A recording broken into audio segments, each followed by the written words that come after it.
Shri Venkateswara gold తాకట్టులో ఉన్న మీ బంగారాన్ని విడిపించి కొనబడును.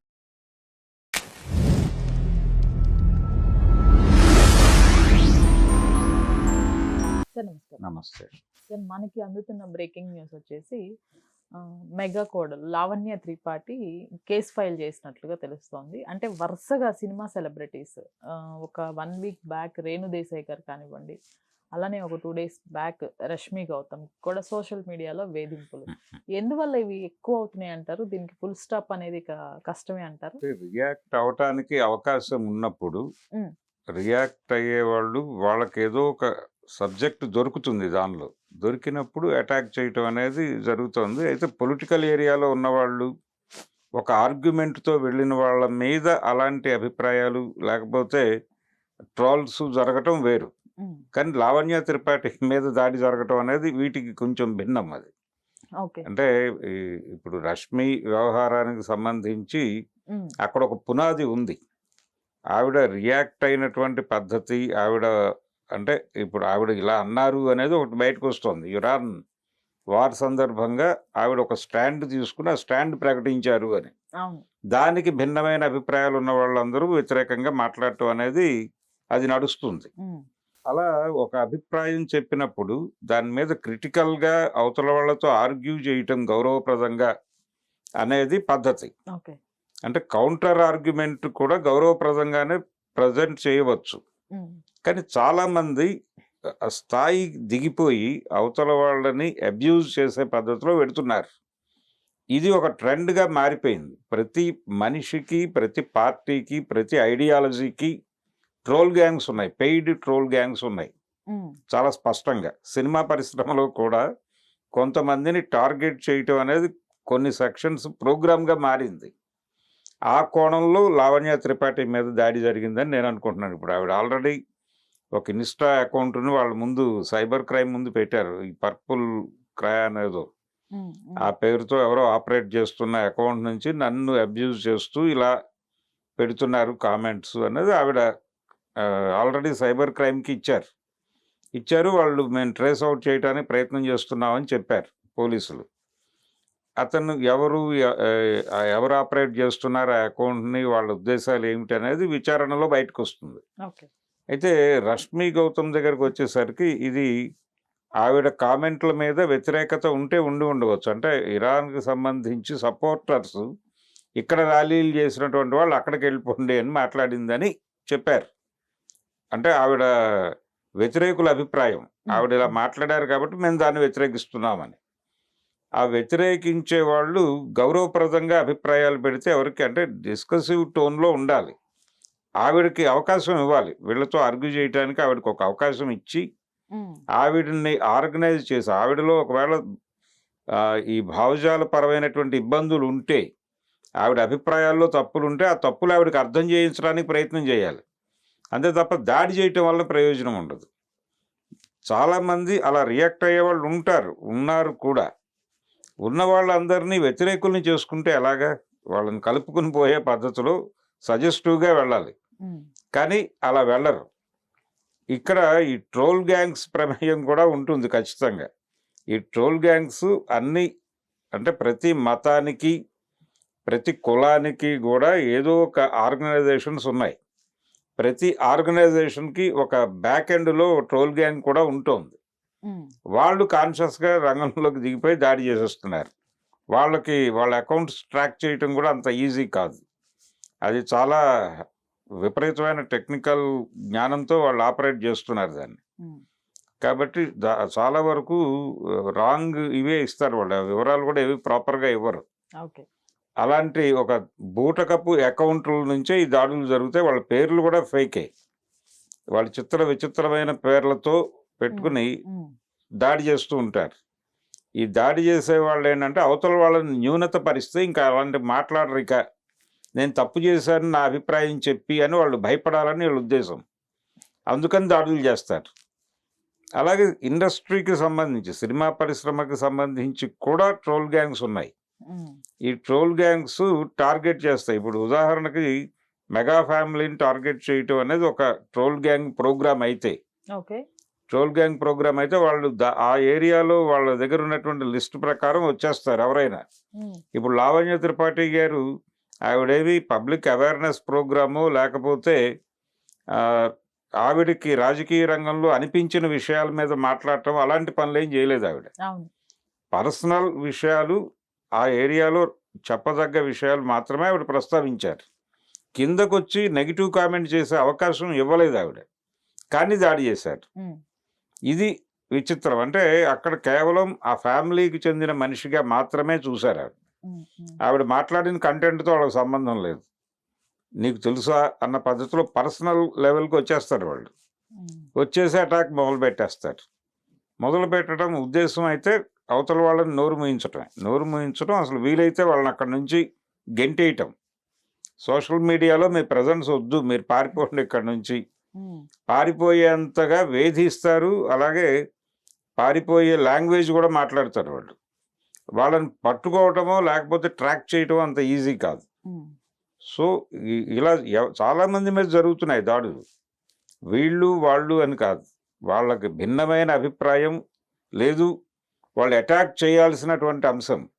వాళ్ళు దేనికైతే జీతం తీసుకుంటున్నారో ఆ జీతం తీసుకునేది ఒక ఫ్యామిలీనో లేకపోతే ఒక పొలిటికల్ ఐడియాలజీనో టార్గెట్ చేయాలి అని ప్రోగ్రాం పెట్టుకున్నప్పుడు ఆ పొలిటికల్ ఐడియాలజీకి దగ్గరగా ఉన్న వాళ్ళు మాట్లాడినా వీళ్ళు వచ్చేస్తారు. అలాగే ఆ ఫ్యామిలీ తరఫున ఎవరైనా మాట్లాడినా లేకపోతే ఆ ఫ్యామిలీ వాళ్ళు మాట్లాడినా వీళ్ళు వచ్చేస్తారు. వీళ్ళు ట్విట్టర్లోకి వస్తారు, ఇన్స్టాలోకి, దేనిలోకైనా వచ్చేయగలరు. ఫేస్బుక్లోను ఎక్కడ పడితే అక్కడ వీళ్ళు అటాక్ మొదలైపోతుంది. కాబట్టి ప్రతి ఒక్కళ్ళు ఇప్పుడు సోషల్ మీడియాలో ఏదైనా మాట్లాడాలంటే లేదు అంటే ఈ ప్లాట్ఫామ్స్ మీదే కాదండి, అది యూట్యూబ్లో మాట్లాడినా కింద వచ్చేస్తారు వాళ్ళు, వచ్చేసి దాడి మొదలు పెట్టేస్తారు. సో ఇప్పుడు పబ్లిక్ డొమైన్లో ఏ అభిప్రాయం అయినా కానీ, ఏ అభిప్రాయం షేర్ చేయటానికి ప్రిపేర్ అయిన వాళ్ళైనా సరే యుద్ధానికి సిద్ధపడి చేయాల్సినటువంటి పరిస్థితి తయారైంది. ఏ అభిప్రాయమైనా వాళ్ళ ఇంట్లో జరిగినటువంటి సంఘటనని పెట్టినప్పటికీ దానిలో నుంచి ఈకల్పీకి ట్రోల్ చేసేవాళ్ళు కూడా ఉన్నారు. అది ఇప్పుడు ప్రస్తుతం ఆవిడ గొడవ. ఇప్పుడు ఆ ఫ్యామిలీలో నాగబాబు మీద గొడవ చేయొచ్చు. నాగబాబు ఆయన పొలిటికల్ ఏరియాలో ఉన్నాడు. తన పొలిటికల్ పార్టీకి సంబంధించిన ఐడియాలజీకి భిన్నమైన ఐడియాలజీ మీద ఆయన అడపాదడపా దాడులు చేస్తాడు. అది పొలిటికల్ ప్రోగ్రామ్. అది ఆ దాడి చేసినప్పుడు ఆయన మీద రివర్స్ దాడి చేసేవాళ్ళు స్పష్టంగా ఉంటారు. ఆయనకి ప్రతిపక్షం ఒకటి ఉంటుంది. జనసేనను వ్యతిరేకించే ఇంకొక పొలిటికల్ పార్టీ దాడి చేస్తుంది. వాళ్ళకు సంబంధించిన ట్రోల్ సైన్యం రంగంలోకి దిగుతుంది. కానీ ఈవిడికి సంబంధం లావణ్య త్రిపాఠికి లేకపోతే వరుణ్కి, వీళ్ళెవరికి పొలిటికల్ ఏరియాలో వీళ్ళకేం క్లైమ్స్ లేవు.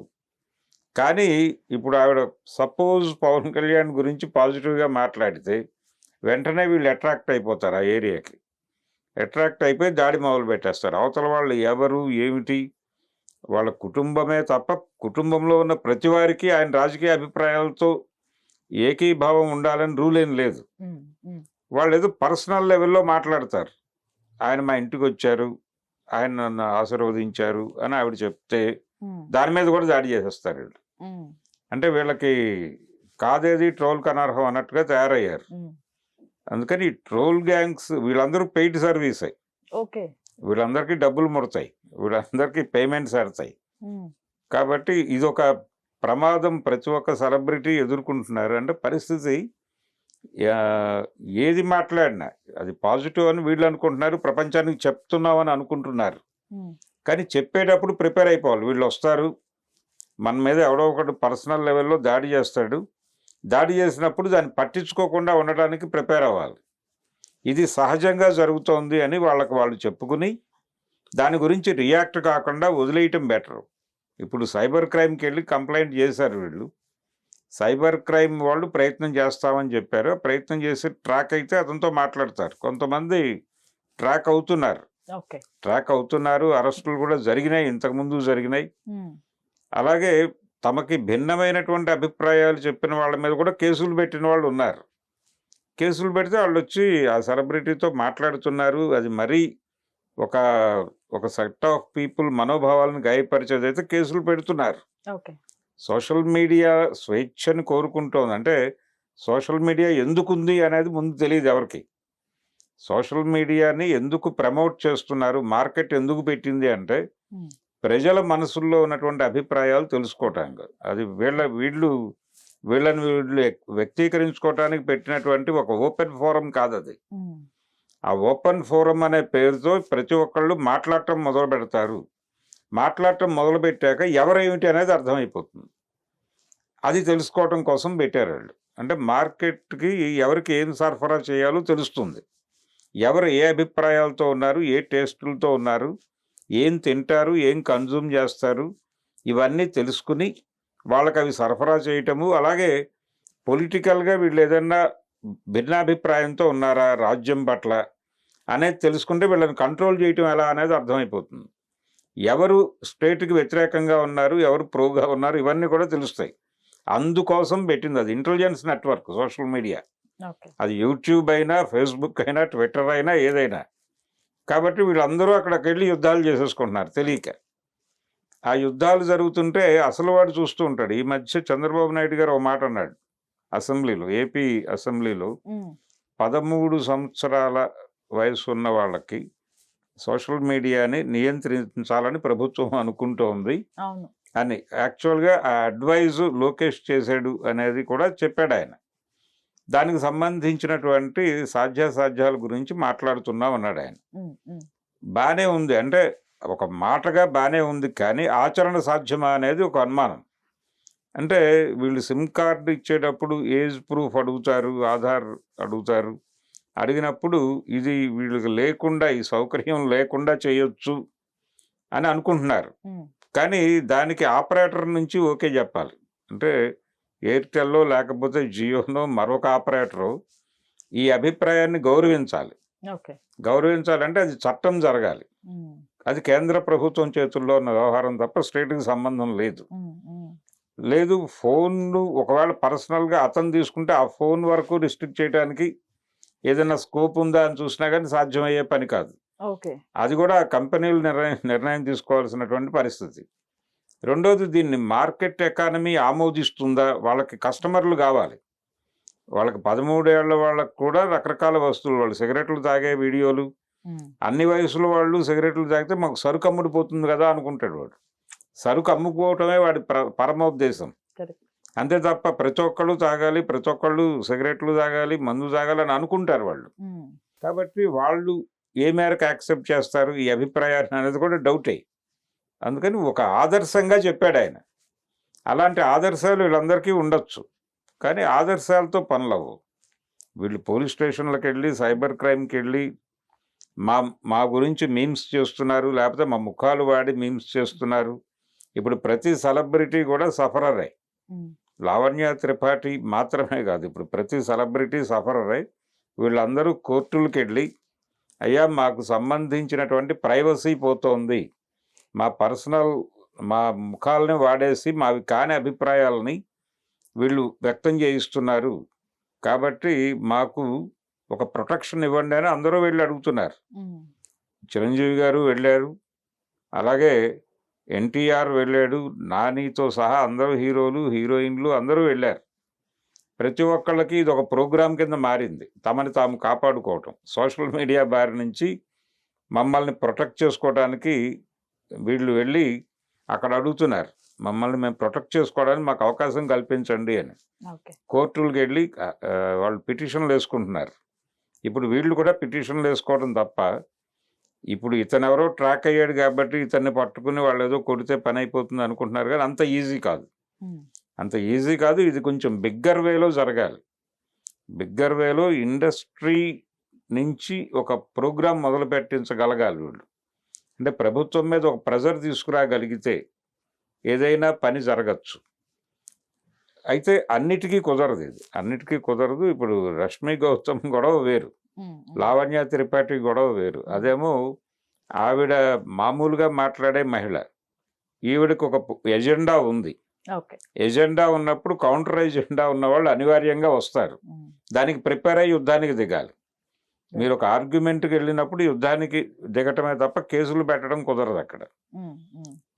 ఇలాంటి వాళ్ళ విషయంలో ఖచ్చితంగా కేసులు పెట్టాల్సిన అవసరం ఉంది. లావణ్య త్రిపాఠి ఖచ్చితంగా కేసులు ఫైల్ చేయాలి. కేసులు ఫైల్ చేయడంతో పాటు ఇండస్ట్రీ నుంచి కూడా మద్దతు కూడగట్టడం అవసరం. మద్దతు కూడగట్టి సంతకాల సేకరణ లాంటివి చేసి కొంచెం బిగ్గర వేలో ఎవరు ఏం మాట్లాడినా దాడి చేయడం కాదు.